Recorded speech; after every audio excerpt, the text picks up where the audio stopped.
السلام علیکم ورحمۃ اللہ وبرکاتہ نحمده ونصلی علی رسولہ الکریم اما بعد فاعوذ باللہ من الشیطان الرجیم بسم اللہ الرحمن الرحیم۔ اللہ تعالیٰ کے فضل اور اس کی توفیق سے آج انشاءاللہ ہم چھٹا پارہ شروع کریں گے۔ لا يحب اللہ الجہر بالسوء من القول الا من ظلم وکان اللہ سمیعا علیما۔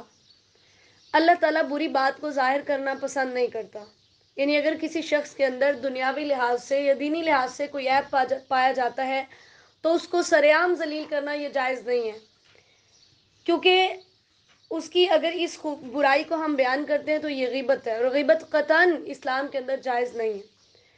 ہاں، اگر کوئی شخص ظلم پر اتر آتا ہے، ظلم کرتا ہے، تو پھر مظلوم کو یہ حق حاصل ہے کہ وہ اس کی ذاتی کے خلاف آواز بلند کر سکتا ہے، اور جہاں پر اس کو امداد ملنے کا یقین ہے وہاں پر وہ اس کے ظلم کو بیان کر سکتا ہے، ٹھیک ہے۔ تو اسی طرح اگر وہ شخص جس کے پاس طاقت بھی ہو اس کے باوجود اگر وہ کسی کا حق نہیں دیتا تو اس کو بھی تان کرنا، اس کو بھی ملامت کرنا جائز ہے، یعنی اس بات کو بھی دوسروں کے سامنے لانا جائز ہے۔ نبی صلی اللہ علیہ وسلم نے فرمایا، غنی آدمی کا حق ادا کرنے میں دیر کرنا یا ٹال مٹول کرنا اس کی سزا اور اس کی عزت کو حلال کر دیتا ہے، یعنی پھر ضروری ہو جاتا ہے کہ ہم اس کو سزا دیں یا اس کی جو ہے وہ انسلٹ کریں۔ اور اسی طرح نبی صلی اللہ علیہ وسلم نے فرمایا، اگر آپس میں گالی گلوچ کرنے والے دو ایسا کام کرتے ہیں تو ان میں سے زیادہ گناہ اس کو ہوتا ہے جو پہل کرتا ہے۔ تو بری باتیں کوئی بھی ہیں ان کو ظاہر کرنا اللہ تعالیٰ پسند نہیں کرتے۔ اس کے اندر یہ بھی آتا ہے کہ ہم اعلانیہ برائی کریں یا برائی کر کے لوگوں کو بتائیں، یہ دونوں طریقے جو ہیں یہ جائز نہیں ہیں۔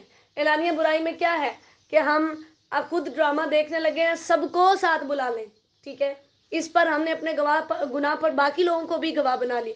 اور اسی طرح ہم نے رات کو کچھ کیا، کوئی غلط کام کیا، ڈرامہ دیکھا، کوئی گانا سنا یا کچھ بھی ایسا، اور صبح اٹھ کر ہم اللہ تعالیٰ نے ہمارا پردہ ڈالا اور ہم اٹھ کر لوگوں کو بتائیں تو یہ بھی بری بات کو ظاہر کرنے میں آتا ہے۔ اللہ تعالیٰ نے فرمایا میں اس چیز کو پسند نہیں کرتا۔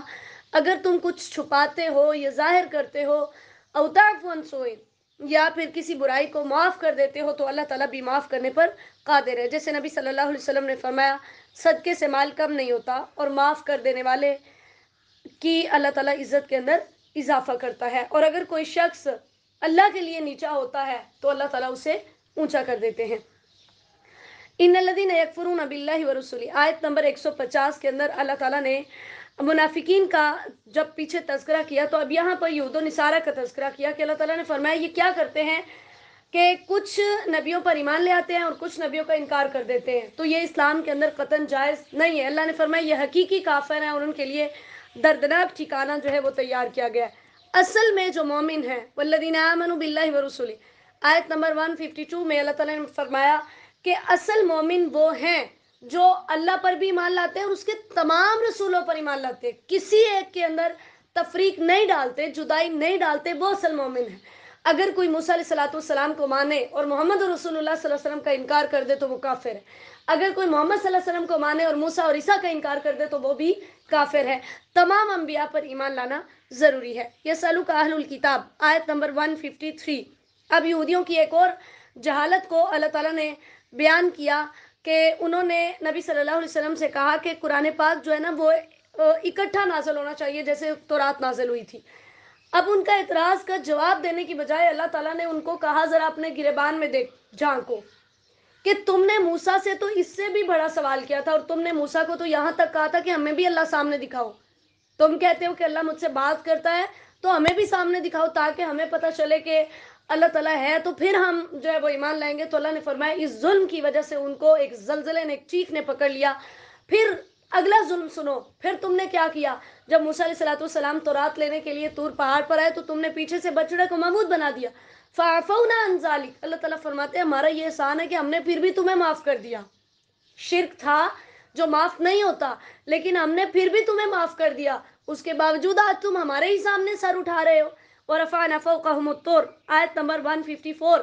یہ واقعہ تب پیش آیا تھا کہ جب اللہ تعالیٰ کے نبی حضرت موسیٰ علیہ السلام تورات لے کر آئے تو انہوں نے کہا کہ اللہ تعالیٰ کو دیکھنے کا مطالبہ کیا یا انہوں نے اس پر عمل کرنے سے چونچرا کی، تو اللہ تعالیٰ نے بطور سزا طور پہاڑ ان کے سروں پر کھڑا کر دیا۔ اللہ نے فرمایا بتاؤ اب مانو گے کہ نہیں مانو گے؟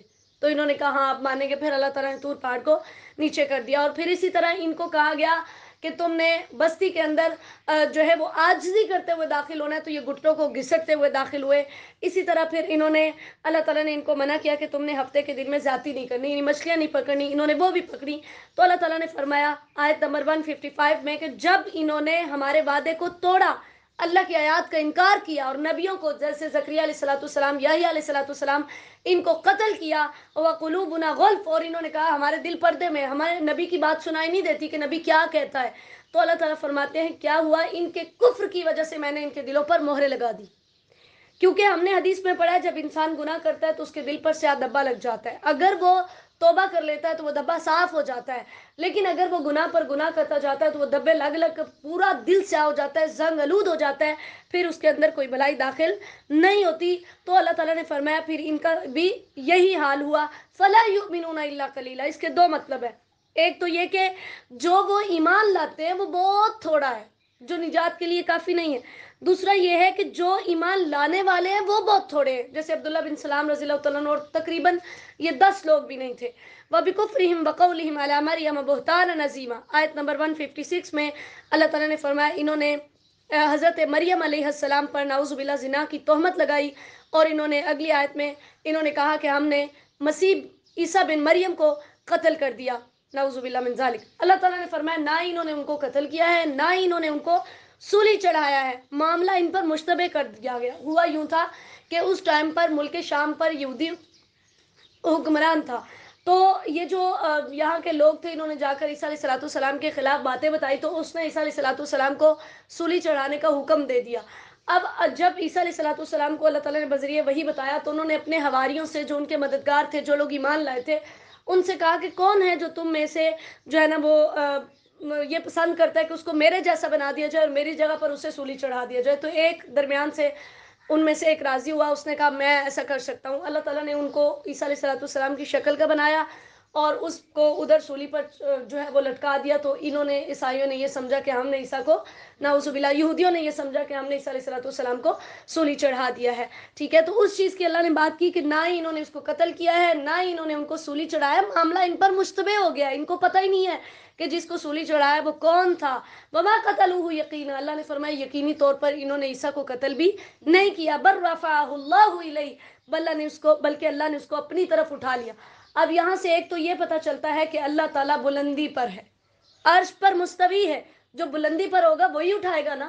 اور دوسرے نمبر پر یہ واضح ہوا کہ اللہ تعالیٰ نے عیسیٰ علیہ السلام کو جسم اور روح دونوں کے ساتھ اوپر اٹھایا ہے, جن کو قیامت کے نزدیک دوبارہ زمین کے اوپر اتارا جائے گا.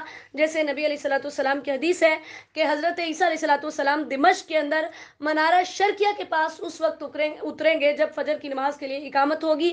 آپ آ کر خنزیر کو قتل کریں گے, صلیب کو توڑ دیں گے, جزیے کو ختم کریں گے, اور ان کے دور میں سب لوگ مسلمان ہو جائیں گے. آپ دجال کو قتل کریں گے, پھر یاجوج ماجوج ظاہر ہوں گے. یہ ساری قیامت کی بڑی نشانیاں ہیں. یاجوج ماجوج ظاہر ہوں گے, پھر حضرت عیسیٰ علیہ السلام بد دعا کریں گے تو وہ یاجوج ماجوج جو ہے وہ ہلاک ہو جائیں گے, ختم ہو جائیں گے. وَإِن مِّنْ أَهْلِ الْكِتَابِ, آیت نمبر 159. اس کا ایک مطلب تو یہ ہے کہ یہودیوں اور عیسائیوں میں سے ہر شخص اپنے مرنے سے پہلے عیسیٰ علیہ السلام کی نبوت پر اور ان کے زندہ اٹھائے جانے پر ایمان لائے گا. دوسرا اس کا مطلب یہ ہے کہ جب عیسیٰ علیہ السلام قیامت کے قریب دنیا میں آئیں گے, اس وقت سارے لوگ اسلام قبول کر لیں گے, کیونکہ وہ صلیب توڑ دیں گے, خنزیر کو قتل کر دیں گے, ہر چیز جو ہے وہ ایسے فتنے و فساد جو ہیں وہ ایک دفعہ بالکل سارے ختم ہو جائیں گے, سب لوگ ایمان لے آئیں گے. تو اس ٹائم پر یہ سارے اس بات کا یقین کر لیں گے. ٹھیک ہے, فَبِظُلْمٍ مِّنَ الَّذِينَ هَادُوا, آیت نمبر 160 کے اندر اللہ تعالیٰ نے فرمایا کہ یہودیوں نے جو ظلم کیا تھا اس کی وجہ سے ہم نے ان پر بہت ساری پاکیزہ چیزیں جو تھی وہ حلال کر دی. یا طیبات سے مراد وہ انعامات بھی ہیں جو اللہ تعالیٰ نے بادشاہی اور نبوت کی صورت میں, مدد کی صورت میں ان کو دیے تھے. جب انہوں نے اللہ کی نافرمانیاں کی تو اللہ نے وہ ساری چیزیں ان پر حرام کر دی, اور انہوں نے اللہ کے راستے سے بہت روکا تھا. پھر اگلی آیت میں اللہ نے فرمایا سود کھاتے تھے, حالانکہ ان کو سود سے منع کیا گیا. یعنی یہ کام ان کی شریعت میں بھی منع تھے جو ہماری شریعت میں منع ہے. اسی طرح لوگوں کا باطل طریقے سے مال, یعنی رشوت وغیرہ لے کر یا ایسے کسی بھی ذریعے سے لوگوں کا مال کھاتے تھے, اس وجہ سے اللہ تعالیٰ نے ان کے لیے دردناک عذاب تیار کیا. لیکن الراسخون فی العلم منہم, آیت نمبر 162. علم کے اندر پختہ لوگ وہ ہیں جو اللہ کی طرف سے آنے والی وحی کو تلاش کرتے ہیں اور پھر اس سے رہنمائی حاصل کرتے ہیں. وہ لکیر کے فقیر نہیں ہوتے اور نہ ہی اپنے آباء و اجداد کے دین پر چلتے ہیں، بلکہ وہ اس وحی کو تلاش کرتے ہیں جو اللہ تعالیٰ کی طرف سے اترتی ہے. اور مؤمنون سے مراد وہ لوگ ہیں جو صحیح طور پر تورات پر ایمان رکھنے والے تھے. اللہ تعالیٰ نے فرمایا وہ اب آپ پر جو قرآن اترا اس پر بھی ایمان لاتے ہیں، نماز پڑھتے ہیں، زکوٰۃ دیتے ہیں، اللہ اور آخرت کے دن پر ایمان لاتے ہیں، تو ایسے لوگوں کو ہم بہت بڑا اجر دیں گے. اِنَّا أَوْحَيْنَا إِلَيْكَ، آیت نمبر 163. اب ان کا جو یہ اعتراض تھا کہ جیسے تورات پوری اتری تھی اسی طرح قرآن پورا اترنا چاہیے تھا، تو اللہ تعالیٰ نے یہاں پر مختلف انبیاء کا تذکرہ کر کے ان کو یہ بتایا کہ صرف واحد موسیٰ علیہ السلام اکیلے ہیں جن پر پوری تورات ایک ہی دفعہ اتری تھی. باقی نبی ذرا دیکھو، اللہ نے کسی نبی کو بھی ایک ہی دفعہ کتاب نہیں دی، اللہ نے کسی نبی کو ایک ہی دفعہ صحیفے نہیں دیے. تو جیسے تم ان نبیوں کو مانتے ہو جو تمہارے بنی اسرائیل میں آئے، ایسے ہی محمد رسول اللہ صلی اللہ علیہ وسلم کو ماننا بھی تمہارے لیے ضروری ہے، ان پر بھی ایمان لانا تمہارے لیے ضروری ہے. وَرُسُلًا لَمْ نَقْصُصْهُمْ عَلَيْكَ، آیت نمبر 164 میں اللہ تعالیٰ نے فرمایا کچھ ایسے رسول ہیں جن کے قصے ہم نے آپ سے بیان کیے اور کچھ ایسے ہیں جن کے نہیں بیان کیے. تقریباً 24 یا 25 وہ پیغمبر ہیں جن کا قرآن پاک کے اندر تذکرہ آتا ہے. ٹھیک ہے، باقی جتنے بھی انبیاء ہیں ان کا کوئی بھی تذکرہ ہماری جو ہے وہ نام قرآن پاک میں یوز نہیں ہوئے. تو اللہ تعالیٰ نے فرمایا اس کا قطعاً یہ مطلب نہیں ہے کہ تم ان نبیوں کا انکار کر دو جن کا تمہاری شریعت میں نام نہیں آیا. ٹھیک ہے، تمام انبیاء پر ایمان لانا ہر مسلمان کے لیے ضروری ہے. وَكَلَّمَ اللَّهُ مُوسَىٰ تَكْلِيمًا، اللہ تعالیٰ نے فرمایا کہ موسیٰ علیہ السلام سے میں نے بات کی تھی، یعنی ان کو یہ ایک اعزاز دیا تھا. اب تم نے یہ اعتراض تو نہیں کیا کہ اللہ نے موسیٰ سے بات کی ہے تو باقی سارے نبیوں سے کیوں نہیں کی؟ پھر یہ بھی اعتراض کرو، اگر تمہارا یہ اعتراض ہے کہ تورات موسیٰ پر پوری اتری تھی تو قرآن پورا نہیں اترا، قرآن بھی پورا اترے تو ہم ایمان لائیں گے. اللہ نے فرمایا رسلا مبشرین و منذرین، یہ جو میرے رسول آتے ہیں نا 165 میں، اللہ تعالیٰ نے فرمایا یہ تمہارے مطالبات پورے کرنے نہیں آتے، بلکہ ان کا تو مقصد یہ ہوتا ہے کہ جو اللہ کے راستے پر چل پڑتے ہیں ان کو خوشخبریاں دیں، اور جو اللہ کے راستے پر نہیں چلتے ان کو یہ ڈرائیں. لیکن اللہ یشہد، آیت نمبر 166 میں اللہ تعالیٰ نے فرمایا ہر نبی پر وحی آتی رہی ہے، یہ محمد صلی اللہ علیہ وسلم پر قرآن نازل ہونا یہ کوئی نئی بات نہیں ہے، اور اللہ اس بات کی گواہی دینے کے لیے خود ہی کافی ہے. فرشتے بھی اس بات کی گواہی دیتے ہیں کہ میرے پیارے پیغمبر علیہ السلام میرے سچے پیغمبر ہیں، ان کی نبوت کے اندر کسی قسم کا کوئی شک و شبہ نہیں ہے. ہاں اگر تم نہیں مانتے، یعنی یہودی ہو، تم اگر خود بھی انکار کرتے ہو اور اللہ کے راستے سے روکتے ہو تو اس کا مطلب ہے کہ تم بالکل سیدھے راستے سے ہٹ چکے ہو، گمراہ ہو چکے ہو. تو اس کی تمہیں سزا یہ ملے گی کہ اللہ تعالیٰ نہ ہی تمہارے گناہ بخشے گا اور نہ ہی سیدھے راستے کی طرف رہنمائی کرے گا. الا طریق جہنم، آیت نمبر 169، اللہ تعالیٰ نے فرمایا جو راستہ تمہیں دکھایا جائے گا وہ جہنم کا راستہ ہوگا، اور یہ سب کچھ بھی تمہارے اپنے اعمال کی وجہ سے ہے. یا ایھا الناس قد جاءکم الرسول، آیت نمبر 170، یعنی اللہ تعالیٰ نے مختلف طریقوں سے یہودیوں کے جو اعتراضات تھے ان کو رد کیا اور قرآن کے حق ہونے کو ثابت کیا. تو اللہ تعالیٰ نے یہاں پر بھی یہ دعوت دی کہ یہ میرا سچا رسول ہے جو تمہارے پاس آ چکا ہے، لہٰذا اس پر ایمان لانا تمہارے لیے ضروری ہے. یا اہل الکتاب لا تغلوا فی دینکم، آیت نمبر 171، اللہ تعالیٰ نے فرمایا اہل کتاب اپنے دین کے اندر غلو اختیار نہ کرو. غلو کا مطلب ہوتا ہے حد سے بڑھ جانا، جو درمیانی راہ ہے اس کو چھوڑ دینا. کہ ایک طرف عیسائی جو تھے وہ حضرت عیسیٰ علیہ السلام کے بارے میں اتنا آگے بڑھ جاتے کہ ان کو اللہ کا بیٹا قرار دے دیتے، اور دوسری طرف یہودی جو تھے وہ عیسیٰ علیہ السلام کے ساتھ یہاں تک کرتے کہ نعوذ باللہ ان کو نبی ہی نہ مانتے. اللہ نے فرمایا یہ کمیوں بیشیوں کی اسلام کے اندر گنجائش نہیں ہے، جیسے میں نے دین اتارا اسی طرح اس کو مانو. اسی لیے نبی علیہ السلام نے فرمایا تھا مجھے اس طرح حد سے نہ بڑھاؤ جس طرح عیسائیوں نے عیسیٰ بن مریم کو بڑھایا، میں تو اللہ کا بندہ ہوں، لہٰذا تم مجھے اللہ کا بندہ اور اس کا رسول ہی کہو. یہ صحیح بخاری کی حدیث ہے. پھر اسی طرح اس آیت میں آتا ہے کہ اللہ تعالیٰ نے عیسیٰ علیہ السلام کو اپنا کلمہ کہا. کلمہ اس لیے کہا کہ لفظ کن سے پیدا ہوئے تھے، لفظ کن سے پیدا ہوئے تھے، تو بغیر باپ کے یعنی ان کی پیدائش ہوئی، اور اللہ کی یہ روح تھے کہ اللہ تعالیٰ نے ان کے اندر اپنی روح پھونکی. فآمنوا باللہ ورسولہ، یعنی اللہ تعالیٰ نے فرمایا جیسے عیسیٰ پر تم ایمان لائے تھے وہ اللہ کا رسول تھا، اسی طرح میرے نبی علیہ السلام پر ایمان لانا بھی ضروری ہے. ولا تقولوا ثلاثہ، تم تین نہ کہو. یعنی ان کا یہ عقیدہ تھا، کچھ کہتے تھے، عیسائیوں کا ایک فرقہ کہتا تھا کہ اللہ تعالیٰ، مریم اور عیسیٰ علیہ السلام تینوں مل کے ایک رب بنتا ہے. کچھ کہتے تھے کہ اللہ تعالیٰ، جبرائیل علیہ السلام اور حضرت عیسیٰ علیہ السلام تینوں مل کر ایک رب بنتے ہیں، نعوذ باللہ. اور کچھ تو کہتے تھے کہ عیسیٰ کی شکل میں اللہ زمین پر اترا ہے، جیسے آج کہتے ہیں نور من نور اللہ. تو اللہ تعالیٰ نے اس چیز سے منع فرمایا. اللہ تعالیٰ نے فرمایا انما اللہ الہ واحد، میں اکیلا معبود ہوں، سبحانہ ان یکون لہ ولد، میں اولاد سے پاک ہوں، عیسیٰ میری اولاد نہیں ہے، زمین و آسمان کا سب کچھ میرے پاس ہے، میں تو کسی کا محتاج ہی نہیں ہوں.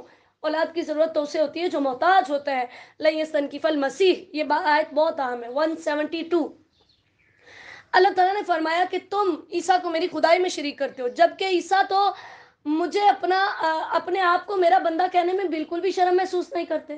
ان کو تو اس بات میں کوئی مسئلہ نہیں ہے کہ میں ان کو اپنا بندہ کہوں، تو تم کیسے ان کو میری خدائی کے اندر شریک کرتے ہو.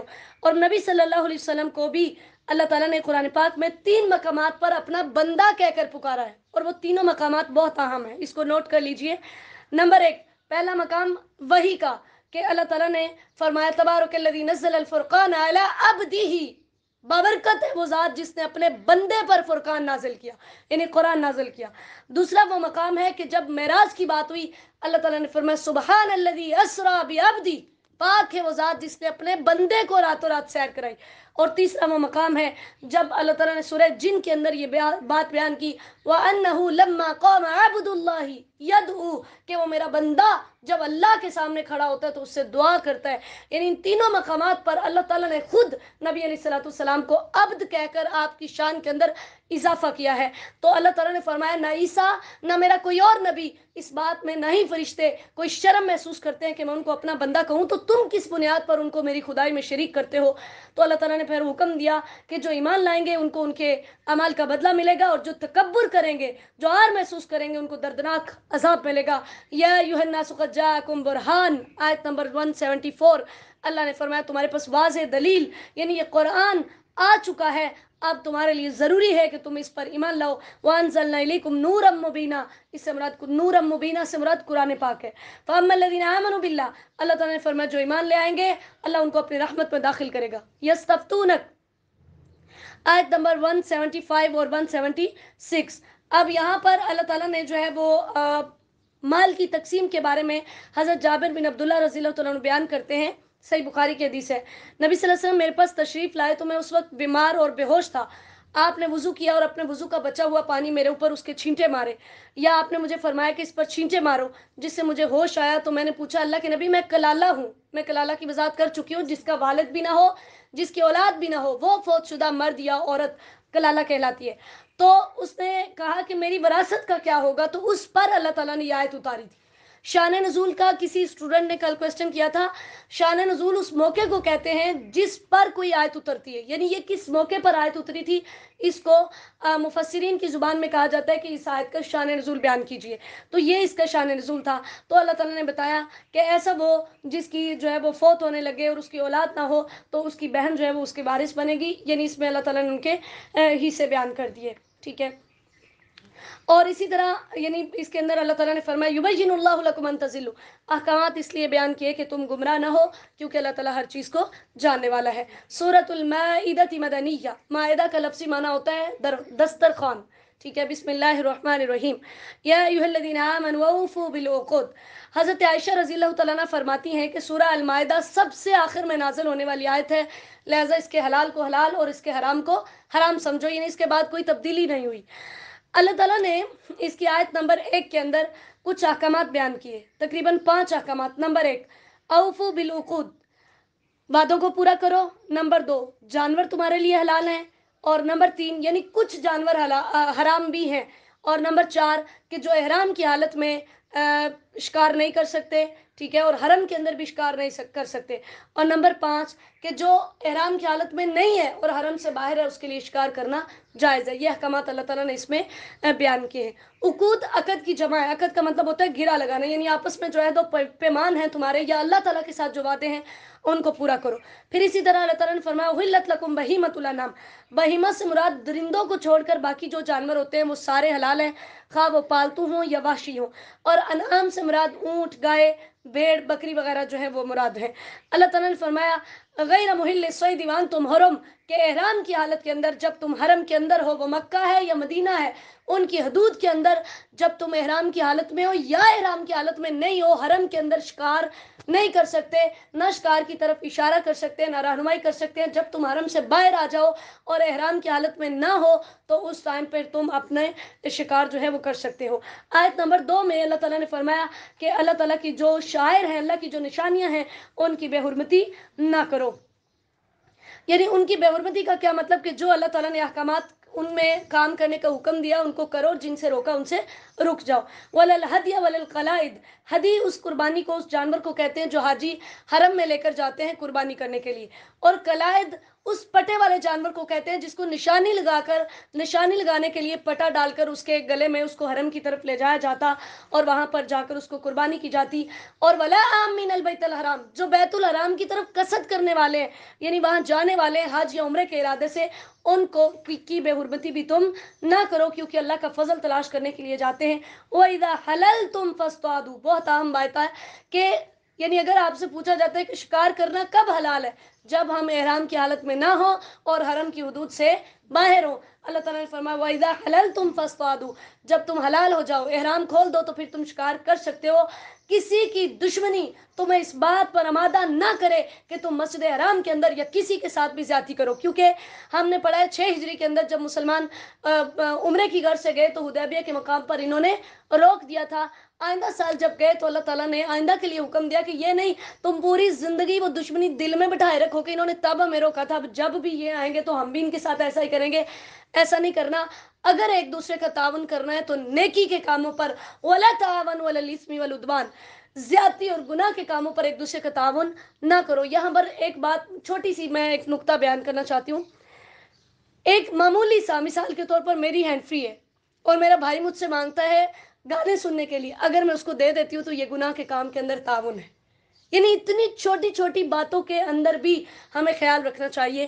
اور اگر کوئی قرآن پڑھتا ہے یا پڑھاتا ہے، ہم اس کو کھانا پکا کر دیتے ہیں تو یہ تعاون ہے کہ وہ میرا پکا کھانا کھائے گا تو وہ نیکی کی بات پھیلائے گا تو مجھے ثواب ہوگا۔ تو اس طرح خود کو نیکی کے کاموں میں تعاون کرنے میں لگائیں۔ حرمت علیکم المیتہ، آیت نمبر 3 ہم پہلے بھی پڑھ چکے، اور اس میں بھی کسی اسٹوڈنٹ نے یہ کویسچن کیا تھا۔ مسند احمد کی یہ حدیث ہے، نبی صلی اللہ علیہ وسلم نے فرمایا ہمارے لیے 2 مردار اور 2 خون حلال کر دیے گئے ہیں۔ مردار سے مراد مچھلی اور ٹڈی ہے، اور خون سے مراد تلی اور وہ ہے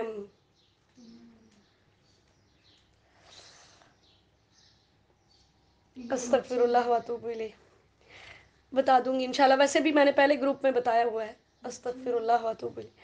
وما اہل لغیر اللہ بھی، جو غیر اللہ کے نام پر جس کو وقف کیا جائے وہ بھی حرام ہے۔ والمنخنقہ، اب یہ 4 طرح کے اللہ تعالیٰ نے یہاں پر نام لیے ہیں۔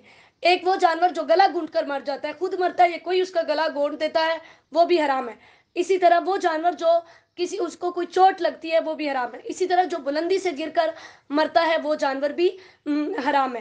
اور اسی طرح الا ما ذکیتم، اللہ نے فرمایا جس کو تم پاکیزہ پالو، کہ جب آپ نے اپنے جانور کو چھوڑا شکار کرنے کے لیے، اس پر جو ہے وہ آپ نے بسم اللہ اللہ اکبر پڑھ کر، قربانی جائز ہوتی ہے نا، یہ پڑھ کر قربانی کو کھا لینا چاہیے۔ وما ذبح علی النصب، یہ بات بھی بہت اہم ہے کہ نصب کا مطلب ہوتا ہے گاڑنا، کچھ ایسی جگہ مخصوص کرنا جہاں پر بالخصوص غیر اللہ کے نام پر کھانے تقسیم کیے جاتے ہوں یا ان کے لیے وہاں پر عیدیں منائی جاتی ہوں، میلے لگائے جاتے ہوں، وہاں پر پکنے والا ملنے والا سارے کھانے اسلام کے اندر ناجائز ہیں۔ اور یہ میں ناجائز نہیں کر رہی، قرآن ناجائز کر رہا ہے، وما ذبح علی النصب، کہ یہ بھی تم پر حرام ہے کہ جو ان آستانوں کے اوپر کھانے جو ہے وہ کیے جائیں۔ جیسے نبی صلی اللہ علیہ وسلم کی صحیح ابو داؤد کے اندر ایک حدیث ہے کہ ایک شخص نبی صلی اللہ علیہ وسلم کے پاس آیا اور اس نے ایک جگہ پر نظر مانی ہوئی تھی کہ میں وہاں پر جا کر اونٹ قربان کروں گا۔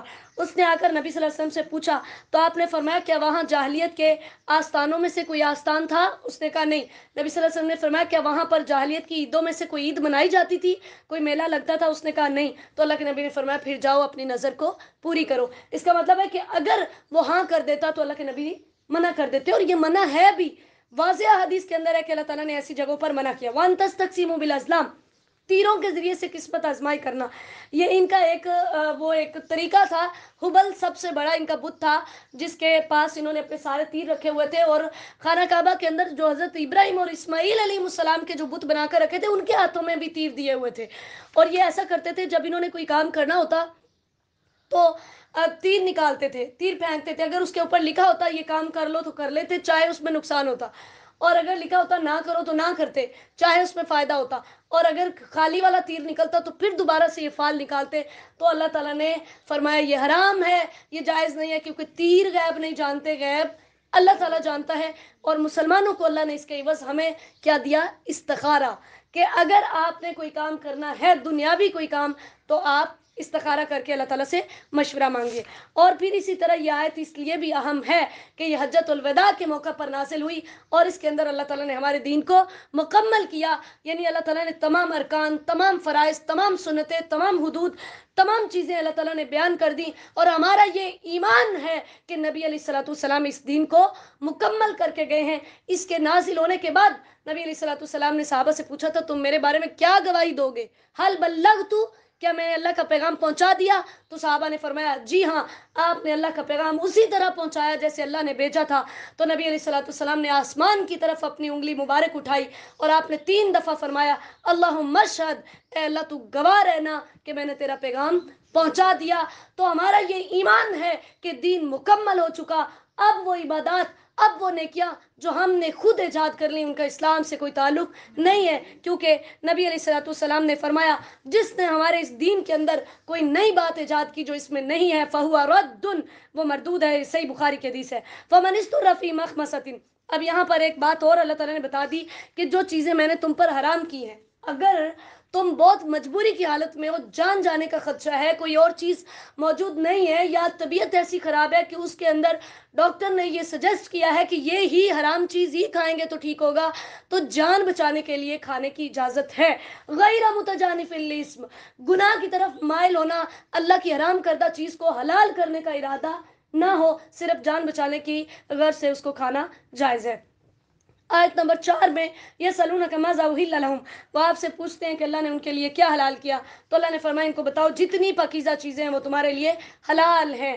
اور وما علمتم من الجوارح، یعنی جن شکاری جانوروں کو تم بھیجتے ہو، اور جب شکار پر بھیجتے ہو اس ٹائم تم نے اللہ کا نام لے کر بھیجا، اگر وہ کوئی جانور شکار کر دیتا ہے اور خود اس میں سے نہیں کھاتا تو وہ تمہارے لیے کھانا جائز ہے، اگرچہ وہ جانور مر بھی جائے، کیونکہ اس کو بھیجتے ہوئے بسم اللہ اللہ اکبر پڑھ لیا تھا۔ تو اگر دوسری صورت یہ ہے کہ اگر وہ جانور جس کو شکار کے لیے بھیجا ہے وہ شکار کر کے اس میں سے خود کچھ کھا لیتا ہے تو پھر وہ شکار کھانا ہمارے لیے جائز نہیں ہوگا۔ 2 صورتوں میں ہمارے لیے جائز ہے، ایک تو اس کو چھوڑتے ہوئے اس پر اللہ کا نام لیا ہو، اور دوسرے نمبر پر اس شکار نے اس میں سے کچھ بھی نہ کھایا ہو۔ اسی طرح اللہ تعالیٰ نے فرمایا اہل کتاب کے کھانے تمہارے لیے حلال ہیں، آیت نمبر 5 میں اللہ تعالیٰ نے فرمایا تمہارے کھانے ان کے لیے حلال ہیں، ان کے کھانے تمہارے لیے حلال ہیں۔ اس میں ان کا وہ ذبیحہ بھی شامل ہے جو وہ اللہ کا نام لے کر ذبح کرتے ہیں، وہ بھی کھا سکتے ہیں، ان کے برتن بھی ہم استعمال کر سکتے ہیں، وہ ہمارے برتن استعمال کر سکتے ہیں اگر ہمارا دل مانے تو، ٹھیک ہے، اسلام نے اس چیز کی اجازت دی ہوئی ہے۔ اور اسی طرح والمحصنات من المؤمنات، یہاں پر اللہ نے یہ بھی بتایا کہ اگر مومنہ عورت جو مسلمان ہے اس سے شادی کی تمہارے اندر طاقت نہیں ہے تو اہل کتاب کی مومنہ عورت سے تم شادی کر سکتے ہو، مرد کر سکتا ہے، عورت کو قطعاً اجازت نہیں ہے کسی اہل کتاب مرد سے شادی کرنے کی۔ اور اللہ نے فرمایا اس نکاح کا مقصد کیا ہو؟ پاک دامنی اختیار کرنا، چھپے دوست بنانا اس کا مقصد نہ ہو۔ یا ایھا الذین آمنوا اذا قمتم الی الصلاۃ، آیت نمبر 6، غزوہ مریسی یہ جو ہے 5 یا 6 ہجری کے اندر ہوا تھا، جس کے اندر حضرت عائشہ رضی اللہ تعالیٰ عنہ کا ہار گم ہو گیا، اور ہار کی تلاش کرتے ہوئے صبح ہو گئی، وہاں پر پانی موجود نہیں تھا، لوگوں نے فجر کی نماز پڑھنی تھی، تو اللہ تعالیٰ نے تیمم کا حکم نازل کیا، ٹھیک ہے، اس پر اللہ تعالیٰ نے یہ آیت اتاری یا ایھا الذین آمنوا اذا قمتم الی الصلاۃ، جب تم نماز کے لیے کھڑے ہو تو فاغسلوا وجوہکم وایدیکم الی المرافق، کوہنیوں تک، یہاں کوہنیوں تک مراد نہیں ہے، لفظ الا جو ہے وہ انتہا کو شامل کرتا ہے اپنے اندر، یعنی کوہنیوں سمیت آپ نے اپنے جو ہے وہ ہاتھ دھونے، اپنا چہرہ دھونا ہے، اپنے سر کا مسح کرنا ہے، اپنے پاؤں کو ٹخنوں تک یعنی ٹخنوں سمیت دھونا ہے۔ اب یہ آیت بھی ہمیں یہ بتاتی ہے کہ قرآن کو سمجھنے کے لیے حدیث ضروری ہے، منکرین حدیث کے خلاف یہ حجت ہے، کیونکہ جب نبی اللہ تعالیٰ نے تو صرف اتنا بتایا ہاتھ دھو لو، چہرہ دھو لو، مسح کر لو اور پاؤں دھو لو، پورا طریقہ ہمیں وضو کا کس نے بتایا؟ نبی مکرم صلی اللہ علیہ وسلم کی حدیث نے، ٹھیک ہے، اور نماز کے لیے وضو شرط ہے. اگر وضو نہیں ہے تو نماز بھی نہیں ہے. ہاں اگر آپ کا وضو ہے تو ایک وضو کے ساتھ کئی نمازیں پڑھی جا سکتی ہیں. اللہ تعالیٰ نے فرمایا اگر تم جنابت کی حالت میں ہو تو بھی پاکیزگی اختیار کرو. بیمار ہو, سفر پہ ہو, قضائے حاجت سے ہو, بیویوں کو چھوا ہے اور پانی نہیں ہے, یہ ہم کل پڑھ چکے, تو پاکیزہ مٹی کے ساتھ تم تیمم کر لو. کیونکہ اللہ تعالیٰ تمہارے اوپر تنگیاں نہیں کرنا چاہتا, آسانیاں کرنا چاہتا ہے. ان الدین یسر, یہ دین آسان ہے, اس لیے اللہ تعالیٰ نے تمہیں حکم دیا کہ تمہیں جو میسر ہو تم اس کے ساتھ اپنے آپ کو پاک کر سکتے ہو. اسی طرح وذکروا نعمت اللہ علیہ. اور پھر یہ کہ وضو کا جو طریقہ ہے اس کو بتانا میں اہم سمجھتی ہوں. سب سے پہلے بسم اللہ پڑھی جائے گی, صرف بسم اللہ الرحمن الرحیم نہیں. اس کے بعد اپنے جو ہے وہ کلی کی جائے گی. اس کے دو طریقے ہیں. ایک تو دائیں ہاتھ سے آپ نے کلی کی, اور اگر روزہ نہیں ہے تو حلق تک پانی پہنچایا جائے گا, اور اگر روزہ ہے تو حلق تک پانی نہیں پہنچایا جائے گا. ٹھیک ہے. اور پھر بائیں ہاتھ سے اپنے ناک میں پانی چڑھایا جائے گا اور ناک کو جھاڑا جائے گا, صاف کیا جائے گا. ایک یہ طریقہ. دوسرا طریقہ ہے ایک ہی ہاتھ کے اندر پانی لے کر کلی بھی کر لیں اور ناک میں پانی بھی چڑھا لیں. پھر 3 دفعہ کم از کم وضو کے اعضاء ایک دفعہ دھویں گے, زیادہ سے زیادہ 3 دفعہ. چوتھی دفعہ کریں گے تو یہ نبی صلی اللہ علیہ وسلم کے طریقے کے خلاف ہے. پھر اپنے پورے چہرے کو دھویا جائے گا کہ کوئی بھی بال ہمارا خشک نہ رہے. پھر اس کے بعد دونوں بازوؤں کو, یعنی پہلے دایاں اور پھر بایاں, پورے وضو کے اندر دائیں جانب سے شروع کیا جائے گا. بازوؤں کو دھویا جائے گا. اس کے بعد مسح کیا جائے گا. مسح کا طریقہ نبی علیہ الصلوۃ والسلام نے فرمایا کہ اپنے ہاتھوں کو اپنے سر کے شروع سے پیچھے لے جایا جائے, گدی تک, پھر واپس لایا جائے. ایک یہ طریقہ ہے کہ شروع سے پیچھے لے جایا جائے اور چھوڑ دیا جائے. دونوں طریقے درست ہیں.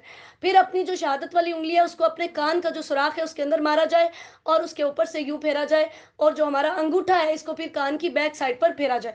اس کے بعد جو گردن کا مسح کیا جاتا ہے یا جو بازو کا مسح کیا جاتا ہے وہ نبی علیہ الصلوۃ والسلام کی کسی بھی صحیح حدیث سے ثابت نہیں ہے. اسی طرح مردوں کے لیے داڑھی کے اوپر اور پگڑی کے اوپر مسح کرنا جائز ہے, اور مردوں اور عورتوں دونوں کے لیے جرابوں پر, موزوں پر مسح کرنا جائز ہے. ٹھیک ہے.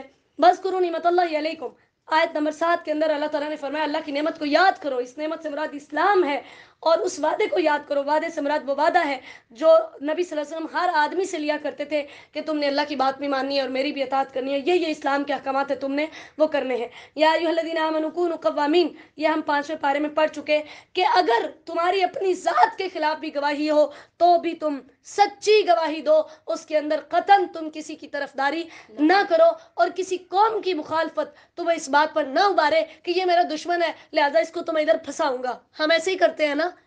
اگر کہیں پر ہمارے دشمن کو ہماری گواہی کی ضرورت پڑتی ہے تو ہم جھوٹ بول بول کر اتنے بڑے پلندے تیار کر کے ہم کہتے ہیں یہ میرا دشمن ہے, اس کو تو اب تو مجھے موقع ملا ہے اس کو پھنسانے کا.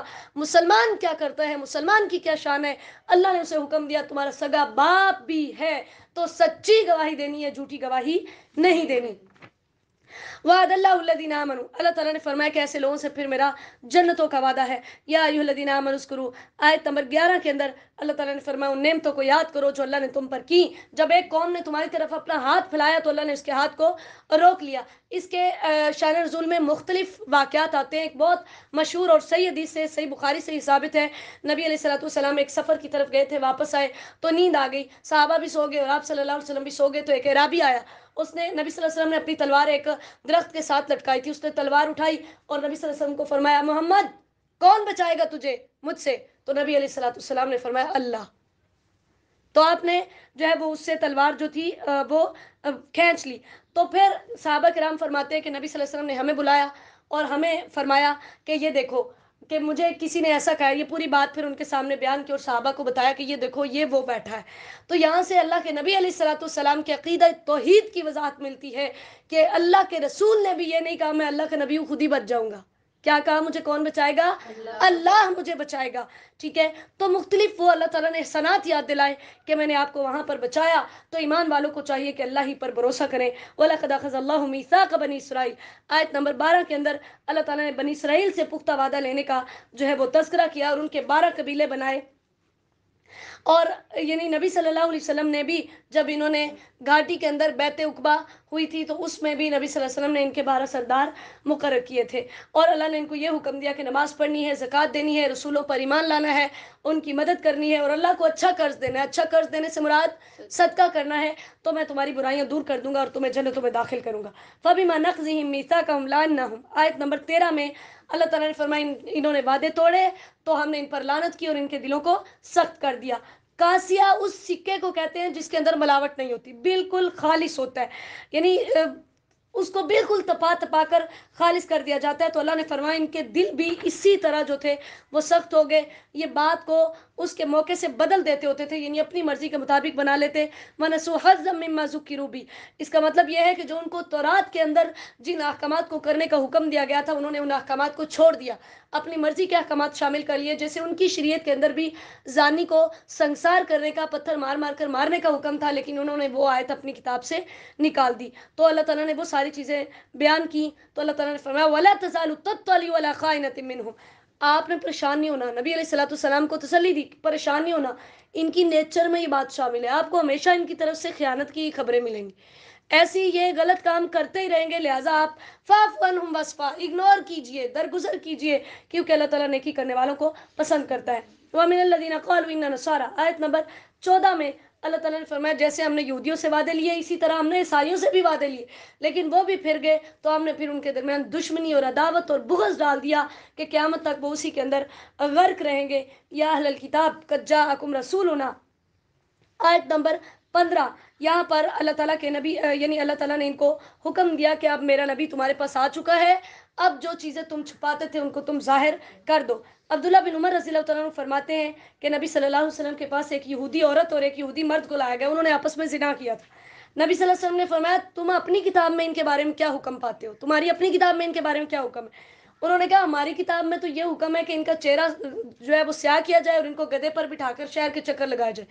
عبداللہ بن سلام رضی اللہ تعالیٰ عنہ جو کہ پہلے یہودی تھے اور مسلمان ہو چکے تھے, انہوں نے کہا تورات لے کر آؤ. جب تورات لائی گئی نبی صلی اللہ علیہ وسلم نے تورات بھی بلائی اور ان کے علماء کو بھی بلایا, کہا پڑھو. انہوں نے کیا کیا, جو زنا وہ رجم والی آیت تھی نا جس میں یہ حکم تھا کہ پتھر مار مار کر مارو, اس کے اوپر ہاتھ رکھ لیا, ادھر ادھر سے پڑھنے لگ گئے. تو انہوں نے عبداللہ بن سلام نے کہا ہاتھ اٹھاؤ. جب ہاتھ اٹھایا تو نیچے رجم کی آیت تھی. تو نبی صلی اللہ علیہ وسلم نے ان کو حکم دیا کہ چلو تمہاری کتاب میں بھی یہ حکم ہے, چلو جا کر ان کو سنسار کرو. تو اللہ تعالیٰ نے اس چیز کا تذکرہ کیا کہ تم نے بڑی چیزیں چھپائی ہوئی تھی, اب یہ نبی آ گیا ہے, یہ نور یعنی یہ قرآن اور کتاب مبین تمہارے پاس آ چکی ہے, اب تم یہ باتیں چھپا نہیں سکتے. یہدی بہ اللہ, کہ اللہ تعالیٰ اس کے ذریعے سے ہدایت دیتا ہے اور گمراہیوں سے نکال کر روشنیوں کی طرف لے کر آتا ہے. لقد کفر الذین قالوا ان اللہ, یہ آیت بھی بہت اہم ہے. آیت نمبر 17 اللہ نے فرمایا جنہوں نے کہا کہ مسیح جو ہے اللہ ہی مسیح ابن مریم ہے, اللہ نے فرمایا انہوں نے کفر کیا کہ اللہ جس کو نقصان پہنچانے کا ارادہ کرے وہ اس کو بچا نہیں سکتا. اللہ نے فرمایا اگر عیسیٰ علیہ السلام رب تھے تو اپنی ماں کو موت سے کیوں نہیں بچایا, مریم کی وفات کیوں ہوئی, اور ان کو سولی چڑھانے کی لوگوں نے پلاننگ کیوں کی, جبکہ جو خدا ہے اس کو تو زوال ہے ہی نہیں ہے, وہ تو کبھی بھی ختم ہو ہی نہیں سکتا. وقالت الیہود والنصارى نحن ابناء اللہ واحباؤہ, آیت نمبر 18 کے اندر اللہ تعالیٰ نے بیان کیا کہ یہودیوں کی اور ان کی نا یہ ایک وہ گندی عادت تھی, یہ کہتے ہوتے تھے کہ ہم اللہ تعالیٰ کے محبوب ہیں, اللہ کے پسندیدہ ہیں. اللہ نے فرمایا اچھا اگر تم اللہ کے بیٹے ہو, نعوذ باللہ, اللہ کے پسندیدہ ہو, تو فَلِمَ يُعَذِّبُكُم بِذُنُوبِكُم, پھر تمہیں سزا کیوں ملے گی, تمہیں تو پھر جہنم میں نہیں جانا چاہیے نا, جبکہ تم خود اقرار کرتے ہو کہ ہم 40 دن جہنم میں جائیں گے. تو یہ کیا طریقہ ہے؟ اللہ نے فرمایا اللہ کے لیے زمین و آسمان کی بادشاہت ہے, اس کو کسی اولاد کی, کسی حصے دار کی, کسی کی کوئی ضرورت نہیں ہے. یا اہل الکتاب قد جاءکم, آیت نمبر 19 میں اللہ تعالیٰ نے پھر فرمایا کہ پیغمبروں کا فترت کہتے ہیں اس مدت کو, علی فترۃ من الرسل, آیت نمبر 19 میں فترہ اس مدت کو کہتے ہیں جو دو نبیوں کے درمیان ہوتی ہے, یا ایک چیز آئی اور اس کے درمیان وقفہ آیا, پھر دوسری چیز آئی, تو ان دونوں کے جو درمیانی وقفہ ہوتا ہے نا اس کو فترت ان کہا جاتا ہے.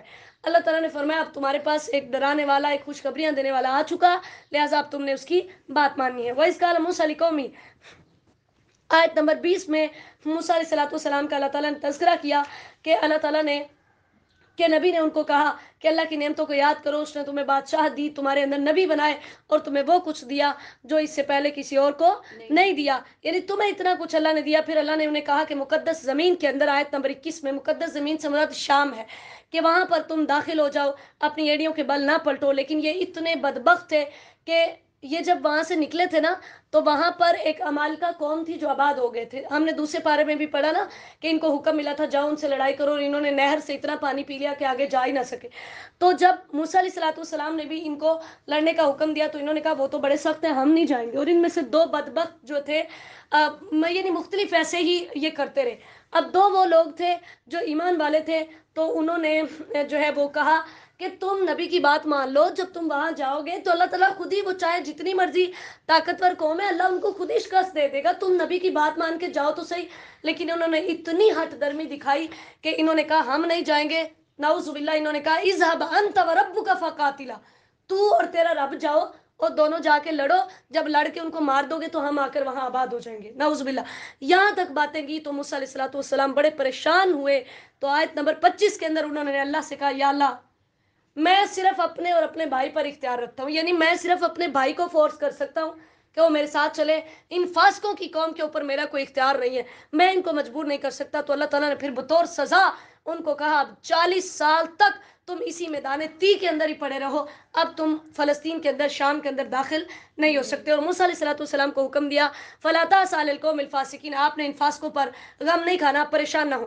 وَاتْلُ عَلَيْهِمْ نَبَأَ ابْنَيْ آدَمَ بِالْحَقِّ، آیت نمبر 27 کے اندر آدم علیہ السلام کے بیٹوں کا تذکرہ ہے جو حابیل اور قابیل تھے. اس کے اندر انہوں نے جو قربانی کی تھی، پتہ نہیں وہ نظر کی تھی یا وہ کوئی بھی قربانی تھی. اور اس کے اندر جو واقعہ یہ مشہور ہے کہ صبح والی بہن پیاری تھی، شام والی پیاری نہیں تھی، وہ شادی کرنا چاہتا تھا تو اس وجہ سے جو ہے وہ اس نے قتل کیا. یہ بات بالکل بے بنیاد ہے، کسی بھی صحیح حدیث سے یہ بات ثابت نہیں ہے. جو بھی وجہ تھی، ایک بھائی نے دوسرے کو قتل کر دیا، اب اس کو دفن کرنے کا طریقہ نہیں تھا. اس پورے رکوع کے اندر اللہ تعالیٰ نے اسی بات کو بیان کیا. تو پھر ایک کوا آیا، اللہ تعالیٰ نے ایک کوے کو بھیجا تو وہ زمین کو کرید رہا تھا. جس کو کرید کر اس نے اس کو دیکھا تو اس کو سمجھ آئی کہ اچھا مجھے بھی ایسے زمین کھود کر اپنے بھائی کو دفن کرنا چاہیے. وہ زمین پر پہلا قتل تھا. تو نبی صلی اللہ علیہ وسلم نے فرمایا، صحیح بخاری کی حدیث ہے کہ جو شخص بھی ظلم سے قتل کیا جاتا ہے، اس کے خون، یعنی اس کے ناحق جو خون ہے، اس کا بوجھ آدم کے پہلے بیٹے پر ہوتا ہے، کیونکہ وہ پہلا شخص تھا جس نے قتل کا کام شروع کیا تھا. قیامت تک جتنے قتل ہوتے ہیں اس کا گناہ اس کو ہوتا ہے. اب دوسرے بھائی نے کہا کہ میں تو تجھے قتل نہیں کروں گا، کیونکہ میں چاہتا ہوں کہ انی ارید ان تبوء باسمی و اسمک، آیت نمبر 29 میں اس نے کہا کہ تجھے میرا بھی گناہ ملے اور تجھے اپنا بھی ملے. جیسے حدیث میں آتا ہے، صحیح بخاری کی حدیث ہے کہ قیامت کے دن ظالم کو لایا جائے گا اور اس کی نیکیاں مظلوم کو دے دی جائیں گی، اور اگر نیکیاں نہیں ہوں گی تو مظلوم کے گناہ بھی اس پر ڈال دیے جائیں گے. اللہ تعالیٰ ہم سب کو محفوظ فرمائے. تو اس طرح سے پھر اس نے اس کو، اللہ تعالیٰ نے فرمایا من اجل ذالک، آیت نمبر 32 میں، کہ اسی وجہ سے ہم نے بنی اسرائیل پر قتل کرنا جو ہے وہ حرام کر دیا. جو کسی ایک انسان کو قتل کرتا ہے وہ پوری انسانیت کو قتل کرتا ہے. انما جزاء الذین، آیت نمبر 33 بہت اہم آیت ہے. یہ اکل اور ارینا قبیلے کے لوگ مدینہ میں آئے، ان کو مدینہ کی آب و ہوا جو تھی وہ موافق نہ آئی. اس آیت کو آیت محاربہ کہتے ہیں. حرب کا مطلب ہوتا ہے جنگ، یعنی جنگ والی آیت ہے، آیت محاربہ. اب یہ آئے اور ان کو مدینے کی آب و ہوا راس نہ آئی تو نبی صلی اللہ علیہ وسلم نے ان کو کہا کہ جاؤ تم ان کو صدقے کے اونٹ دیے اور ان میں رہنے کا ان کو حکم دیا، کہا ان کا دودھ اور پیشاب ملا کر پیو تو تم ٹھیک ہو جاؤ گے. انہوں نے کیا کیا، جو چرواہے تھے ان کو قتل کر دیا، ان کی آنکھوں میں سلائیاں گرم کر کے ڈالیں اور خود اونٹ لے کر بھاگ گئے. نبی علیہ السلام کو جب اس بات کی خبر دی گئی تو آپ نے ان کو بلایا اور آپ نے اسی طرح ان کو جو ہے وہ جیسے جیسے انہوں نے ان کے ساتھ کیا تھا اسی طرح نبی صلی اللہ علیہ وسلم نے ان کو بھی گرم سلائیاں پھیری اور ان کے ہاتھ پاؤں کاٹے، کیونکہ چوری کی تھی نا، چور کی سزا کیا ہے، ہاتھ پاؤں کاٹنا. ٹھیک ہے. اسی طرح پھر انہوں نے کیا کیا تھا کہ قتل بھی کیے گئے اور سولی بھی چڑھائے گئے، یعنی جیسے جیسے انہوں نے ان چرواہوں کے ساتھ کیا تھا اسی طرح کی سزا نبی علیہ السلام نے ان کو دی. ٹھیک ہے. تو اس آیت کو آیت محاربہ کہا جاتا ہے. اللہ تعالیٰ نے فرمایا الا الذین تابوا من قبل ان تقدروا علیہم، کسی کی توبہ اسی وقت قبول ہوگی جب آپ اس پر قدرت پا لیں. جیسے صحیح حدیث میں ہے کہ ایک شخص جو تھا اس نے جو ہے وہ یعنی سزا دینے کے لیے نبی صلی اللہ علیہ وسلم کے پاس لایا. تو جب نبی صلی اللہ علیہ وسلم نے سزا کا حکم دے دیا تو اس نے کہا کہ میں اس کو معاف کرتا ہوں. تو اللہ کے نبی نے فرمایا میرے پاس لانے سے پہلے معاف کرنا تھا. یعنی جب بادشاہ کے پاس معاملہ پہنچ جائے گا تو پھر معافی نہیں، پھر اس کو حد لگے گی ہی لگے گی اس گناہ کی. یا ایھا الذین آمنوا اتقوا اللہ وابتغوا الیہ الوسیلہ، یہ آیت بھی بہت اہم ہے شرک کے رد کے لیے. آیت نمبر 35 کہ اللہ کی اطاعت کرو. وسیلے سے مراد ہر وہ عمل ہے، وسیلے کا لفظی معنی ہوتا ہے قرب حاصل کرنا، کسی کے قریب جو جانا، یعنی ہر وہ چیز جو آپ کو اللہ کے قریب کر دے. تو لوگوں نے سمجھ لیا وسیلے سے مراد یہ ہے فلاں کا وسیلہ دے کر دعا کر لو. ٹھیک ہے، نبی علیہ الصلوۃ والسلام کا وسیلہ دے کر دعا کر لو، جبرائیل کا وسیلہ دے کر دعا کر لو، ابو بکر و عمر کا وسیلہ دے کر دعا کر لو، قطعاً جائز نہیں ہے. اللہ کو صرف اس کے ناموں کا وسیلہ دے کر دعا کی جا سکتی ہے، یا اپنے نیک عمل کا وسیلہ دے کر دعا کی جا سکتی ہے. اسی طرح زندہ کو وسیلہ بنایا جا سکتا ہے دعا کروانے کے لیے. جیسے صحیح حدیث سے ثابت ہے، بارش نہیں آ رہی تھی تو نبی علیہ الصلوۃ والسلام کے پاس جا کر لوگ دعا کراتے تھے. آپ صلی اللہ علیہ وسلم کے وصال مبارک کے بعد حضرت عمر رضی اللہ تعالیٰ عنہ حضرت ابن عباس کے پاس گئے، کہا آپ اللہ کے نبی کے چچا ہیں، ہمارے ساتھ چلیں. حضرت عباس کے پاس اللہ کے نبی کے، آپ ہمارے ساتھ چلیں اور جا کر اللہ تعالیٰ سے دعا کریں کہ اللہ تعالیٰ ہم پر بارش برسا دے. تو زندہ سے دعا کروانا جائز ہے. وسیلے کا قطعاً یہ مطلب نہیں ہے کہ فوت شدہ کے اللہ کو وسیلے دے دے کر جو ہے وہ سوال کیا جائے یا دعائیں مانگی جائیں. اللہ تعالیٰ نے فرمایا ان الذین کفروا، آیت نمبر 36 میں، کہ قیامت کے دن جس شخص کو سب سے ہلکا عذاب ہوگا اس سے اللہ تعالیٰ پوچھیں گے کہ اگر زمین و آسمان کا سب کچھ تمہارے پاس، زمین کا سب کچھ تمہارے پاس ہو تو کیا تم اپنی جڑان چھڑانے کے لیے اس کو فدیے میں دو گے؟ وہ کہے گا ہاں. اللہ تعالیٰ فرمائیں گے دنیا میں اس سے آسان چیز کا تم سے مطالبہ کیا تھا اور وہ یہ تھی کہ میرے ساتھ کسی کو شریک نہ ٹھہرانا. ٹھیک ہے، پھر اللہ تعالیٰ نے یہاں پر آیت نمبر 38 کے اندر اللہ تعالیٰ نے چور کی سزا بیان کی.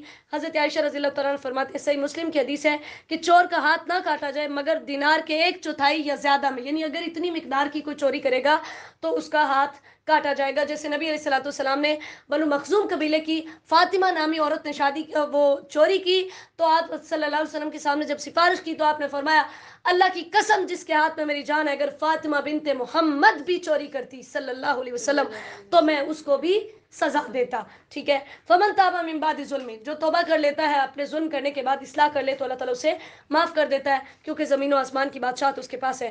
یا ایھا الرسول لا یحزنک الذین یسارعون فی الکفر، آیت نمبر 41 کے اندر. یعنی مکہ کے اندر تو صرف ایک دشمن تھے نا جو مکہ کے مشرک تھے، لیکن مدینہ کے اندر نبی علیہ الصلوۃ والسلام کے دشمن اور بڑھ گئے. ایک تو مدینہ کے منافق ہو گئے اور مکہ کے مشرک بھی، یعنی 3 دشمن ہو گئے تھے مدینہ میں آ کر، مکہ کے مشرک، مدینہ کے منافق اور مدینہ کے یہودی. تو نبی صلی اللہ علیہ وسلم کو اللہ تعالیٰ نے حوصلہ دیا. اللہ نے فرمایا ان کے دلوں میں ایمان نہیں ہے، یہ سماعون للکذب سماعون لقوم آخرین، یہ بڑی باتیں سنتے ہیں. سماعون کا ایک تو مطلب یہ ہے کہ جو بھی بات سنتے ہیں اس پر عمل کر دیتے ہیں، سنی سنائی باتوں پر. وہ پنجابی میں کہتے ہیں نا، جن نے لایا گلی میں اودے نال چلی، یہ ان کا حساب تھا. اور دوسرا سماعون للکذب کا مطلب یہ تھا کہ جو بھی کوئی بات بتاتا اس کو بغیر تحقیق کے آگے پہنچا دیتے تھے. تو اللہ تعالیٰ نے فرمایا یا پھر جاسوسی کرنے کے لیے باتیں سنتے تھے. اللہ نے فرمایا یہ ساری چیزیں حرام ہیں، یہ سود خور ہیں، سود کھا کھا کر ان کے پیٹ جو ہیں وہ بہت بھرے ہوئے ہیں. سود کا لفظی معنی ہوتا ہے کہ خفیہ طور پر جس کے اندر جو ہے وہ آر ہو، یعنی ایسی چیز جس کے اندر خفیہ طور پر ہی کوئی نقصان ہو. تو اللہ تعالیٰ نے فرمایا یہ ایسی چیزیں کھاتے ہیں، اس لیے آپ ان کے بارے میں کوئی پریشان نہ ہو. وَكَيْفَ يُحَكِّمُونَكَ وَعِندَهُمُ التَّوْرَاةُ، اب ان کی جہالت کا یہ تھا، ہم نے پیچھے بھی پڑھا نا کہ فیصلہ کرانے کے لیے جو ہے وہ اور لوگوں کے پاس جاتے تھے، کیونکہ نبی صلی اللہ علیہ وسلم تو سچا فیصلہ کرتے تھے. تو اللہ نے فرمایا یہ آپ کو کیسے حاکم مانیں گے، حالانکہ تورات ان کے پاس موجود ہے، اس کے اندر اللہ کا حکم لکھا ہوا ہے، اس کے باوجود بھی یہ نہیں مانتے کیونکہ ان کے علماء نے اس کتاب کو بدل دیا ہے اور انہوں نے دنیا کے عوض جو ہے آیت نمبر 44 میں اللہ تعالیٰ نے فرمایا کہ تورات کے اندر بھی ان کے لیے ہدایت اور نور تھی، لیکن ان کے علماء نے اپنی مرضیوں سے اس کو بدل دیا. اسی لیے ہم نے اس کے اندر بھی ان پر یہ لکھا ہوا تھا ان النفس بالنفس، جو کسی کو قتل کرے گا بدلے میں قتل کیا جائے گا، جو کسی کی آنکھ پھوڑے گا اس کی آنکھ کو پھوڑا جائے گا، جو کسی کے ناک کو زخمی کرے گا ناک زخمی کیا جائے گا، اور جو کسی کے کان کو کاٹے گا اس کا کان کاٹا جائے گا. وہ سن بالسن، اور جو دانت توڑے گا اس کا دانت توڑا جائے گا. والجروح قصاص، اور زخموں کے اندر بھی قصاص ہے، یعنی بدلہ لیا جا سکتا ہے. اور اللہ تعالیٰ نے یہاں پر پچھلی آیت میں یہ بھی فرمایا کہ فلا تخشوا الناس واخشون، لوگوں سے نہ ڈرو مجھ سے ڈرو. یعنی اللہ تعالیٰ نے جو حاکم بنائے ہیں ان پر 3 چیزیں لازم کی ہیں. ایک تو یہ کہ وہ خواہشات کی پیروی نہ کریں، نمبر 2 فیصلہ کرنے کے اندر لوگوں سے نہ ڈریں، اور نمبر 3 رشوت لے کر وہ غلط فیصلہ نہ کریں. اور کوئی بھی، یعنی وہ امیر ہے غریب ہے، کوئی بھی اگر کسی کو کوئی نقصان پہنچاتا ہے تو نبی صلی اللہ علیہ وسلم نے فرمایا بدلہ لیا جائے، کیونکہ مسلمانوں کے خون برابر ہیں، اور اگر وہ معاف کر دیتا تو یہ اس کے لیے بہتر ہے. پھر اللہ تعالیٰ نے بتایا کہ ہم نے پے در پے پیغمبر بھیجے، اور ان پیغمبروں نے آ کر، یعنی تورات کے اندر بھی ہدایت تھی، انجیل کے اندر بھی ہدایت تھی، اسی طرح اس قرآن کے اندر بھی ہدایت ہے. لہٰذا تم سے یہ مطالبہ ہے کہ تم اس قرآن کو مان لو اور اپنی خواہشات کی پیروی نہ کرو. لِكُلٍّ جَعَلْنَا مِنْكُمْ شِرْعَةً وَمِنْهَاجًا، یہ آیت نمبر ہے 48.